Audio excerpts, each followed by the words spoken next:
All right, well, tomorrow night at this time, President Biden will have wrapped up his first State of the Union speech. It's a critical time for the White House where skeptics may have trouble hearing the traditional comment for presidents that the state of our union is strong.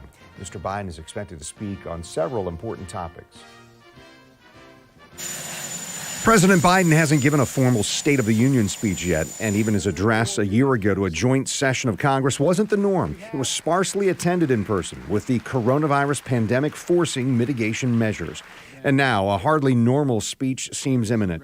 Preparations include Capitol Police constructing a fence. It's some protection against semi-truck drivers planning to protest vaccine mandates. However, the Florida National Guard will not be there.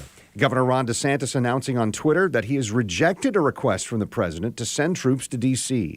Instead of speaking about his administration's agenda, the president is expected to focus on a handful of key reactionary items. First on the minds of many, the international crisis with Russia invading Ukraine. The United States already sending $350 million in security assistance.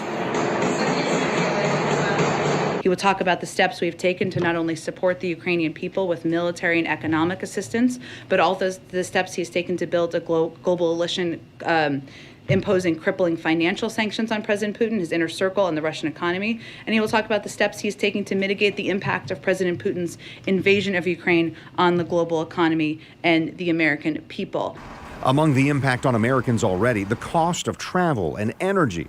Oil closed above $100 per barrel Monday for the first time since 2014. Russia is a major supplier of oil to global markets, and one of the biggest expenses that airlines have, whether they're flying, between Atlanta and Charleston or overseas, is fuel. Fast food is just one of the examples as inflation has hit America, with the rate in the U.S. accelerating to 7.5% in January. That's the highest level in 40 years. Burger King announced the chicken nugget meal stays the same price, but reduces to 8 nuggets instead of 10. Burger King's rivals have taken similar action recently. President Biden will reportedly focus on a new plan to lower costs for American families. While touting economic gains in the past year, Mr. Biden will talk about lowering prescription drug costs, health care premiums, utility bills, child care, and senior care. For too long, our government, our courts haven't looked like America. Among the victories the president will claim, nominating Ketanji Brown Jackson. If confirmed, she would be the first black woman to serve on the Supreme Court. President, I am truly humbled by the extraordinary honor of this nomination. President Biden is also expected to address the recovery from the pandemic. The current unemployment rate is 4%. Many economists say that this amounts to full employment when no workers are involuntarily unemployed.